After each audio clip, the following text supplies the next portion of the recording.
My name is Clay Noel Berry, and I work for the Benton Franklin Fair and Rodeo. I am here with David Vasquez, also known as David V35. David will be doing a mural for the Benton Franklin Fair this year. So David, to get into this, we want to know a little bit about you. So tell us a little bit about how long you've been sketching and what made you want to start painting as well. Hi. Well, I've been doing this for 15 years as a professional, but I started, I'd say, when I was 7 or 8 years old, sketching and did some nice sketches on the wall at the house where we used to live. So yeah, it's been years now. Yeah. So what about it drew you to painting? I think it was the invitation or the encouragement by my art teacher, because I used to do more of ink, just pencil on a regular notepad, but she encouraged me to pick up the brush and try some acrylics and oils. At first I was scared, and just the more I did it, and the more comfortable, so yeah.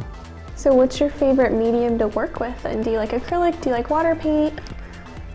The one that I'm most attracted, I think it's oils. Even though I don't paint them, I don't use them as much, but that's the one I really enjoy. Yeah. So what type of themes do you pursue in your artwork? A lot of it has to do with self-development and using the story of what we call I think it's called underdog. Is that what they call it here? Yeah, and the theme of like the storytelling, or trying to show how someone can go from being the underdog to become someone that achieves his personal goals. Not necessarily that has to do it to be showing off to everyone else around him, but for him to achieve what makes him happy, and that makes him someone special that figure things out for himself. Yeah, I think that's a very awesome concept that a lot of people can relate to. Yeah. And you see in today's society, you see more of the extreme cases and the higher ups, and so a lot more people can relate to the underdog, and I think that's really awesome that your art can connect to people in that way. So your art is kind of surrealism. What's an artist that you look up to or that you admire? One that I've always admired since I was a kid is Salvador Dali, the Spanish master. And yeah, I remember seeing him on TV when I was, I think, 7, and I was in a black and white TV, and I heard him speak on this interview, and everybody thought he was crazy because the things he was talking about, but when I was watching him, it just made sense that someone grown up was talking that way, and what he was showing, I thought, this guy is not crazy, he's just different. And what he does is like, I always stuck in my head, so ever since I've been a fan of his work. Yeah. Mm-hmm. Very cool. So what is your goal, end goal professionally, because you don't really hear or see of many professional artists in today's society? I think I'd say the goal is to be recognized, even though it sounds a bit, I don't want to say maybe cocky or something like that, but on a personal level, I think I'm already happy because I don't feel like I have to prove anything. I'm happy with all the years that I've been doing this. Professional level, I want to do it because, or I want to be known at a larger scale, because I know other kids will see it, other people who wants to get into art, they've never been or never experienced it, but they want to.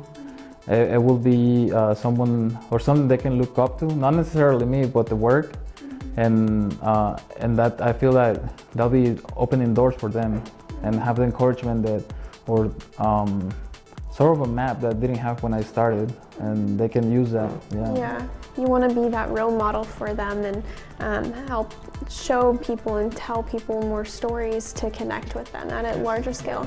I think that's very cool because There's a lot of people out there that just want to do it to get their name out there, and you can tell even within your work too that you want to connect with people, and that's the main point of what you're doing it.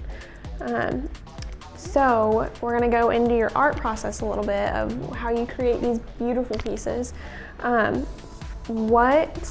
When you get a commission or get an idea, what does your artistic process look like? Do you research? Do you plan?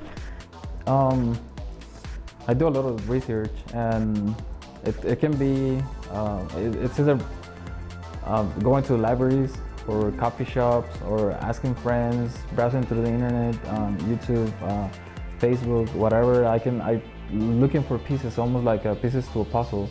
And once I find different pieces to that, they're connected together somehow by a feeling that I'm trying to capture. And once I get those, then I start sketching, and I move on to, if it's a client, then I send them updates so he can see and I can get some feedback. Most of the time they allow me to do whatever I want. They say just run with it. So from there, it's kind of like acting, I'd say, like in the part where you get in character. So I really have to, I really make myself, if it's a piece about like life or death or love, then I try to really have that feeling and truly live it, to be able to, or I feel like that needs to be there so that it can be delivered truly on the piece that I'm working on. Yeah. That's very cool. So are there any specific places that you go to around Tri-Cities that really, or even around Washington, that really inspire you? Yeah, here in Tri-Cities, I really love the Columbia River. I love coffee shops, the public library, and I think I tend to go for walks, either at Columbia River or just like down the street, and it's just really the people. Yeah. It's really the people, the community. I think that as time passes by, then I'm starting to realize that it's really the people and the community where it's really inspiring to me. Yeah. And Tri-Cities has its own culture because it's so diverse, and I think that's really awesome. So we're going to get a little bit deeper, and I'm kind of a geeky person, so I guess you could say in a geeky way, but what are like your go-to snacks or music that you listen to when you're really getting in that zone of that piece? Love that question. I love watermelon. That's one of the snacks, and it's also like a ritual. So, so I have the music, and then I could either listen to EDM or classic rock like Pink Floyd. There's some electronic bands that I listen to a lot. It's like the Depeche Mode. Then I go to listen to other bands like Nine Inch Nails. Then sometimes The Cure, which I'm starting to listen to. I'm new to that band. And then I go and get some snacks like watermelon and tahini. That's one of the big snacks. And I think that's pretty much like the one that's it. Like it's just your go-to. Oh yeah. And drink. I love to drink the orange juice with I think what they call seltzer water. Oh, okay. It's kind of like, they say that it's sort of a mimosa or something like that. Yeah. So it's a mixture of orange juice with that seltzer water. Oh, okay. And somehow that works. Like I don't do any drugs or anything like that. Just because I get messages on pages, and they ask me if I do any sort of like hallucinogenics. Yeah, and I don't do none of that stuff. To me, this is snacks, the music, and just like setting my mind to get in that mood. Yeah. And the creativity too that it takes to come up with some of these pieces is really cool. And so some people want to act like they want to know if you take the easy way out, and that's how you. But so I think it shows so much character of the creativity and the stories that are in your mind, that you don't do that, and that you're able to create these pieces. So how has your artistic process changed over the years? It changed a lot. I used to feel that I have to force things or have a sort of instruction, and I still do somehow, but now even though I do research and I have sort of my ritual to get into the mood to create, It's still now it's more random. It's really more not control, not wanting to control things. So when I'm there, the best artwork is when I'm not thinking about it.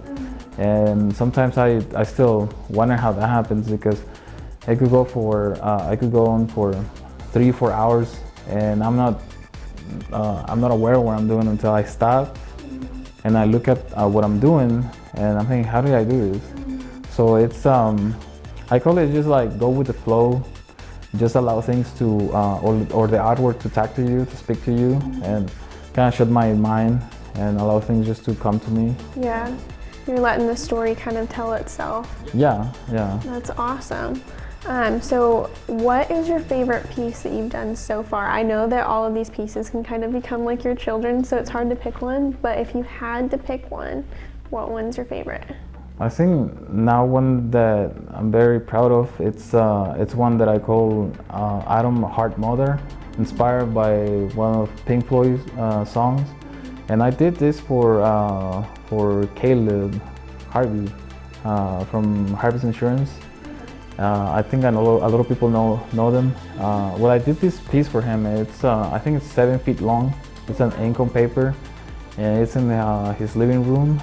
And it took months of work, a lot of research, and yeah, it was so much fun. That I think is one of the pieces that I'm really proud of, and I'm sure, well, he knows that.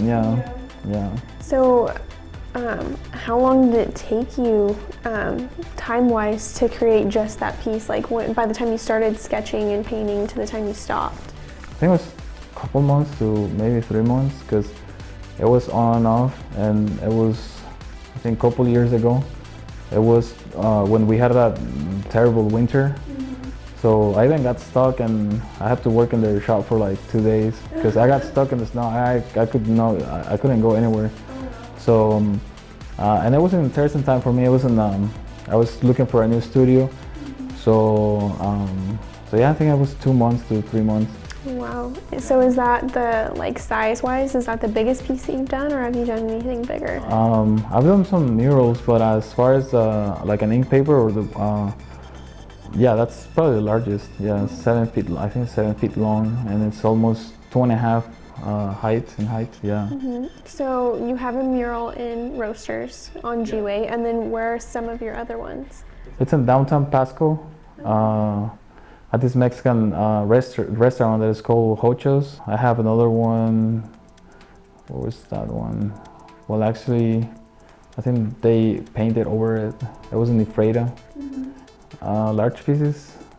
Not that I can remember now. Yeah.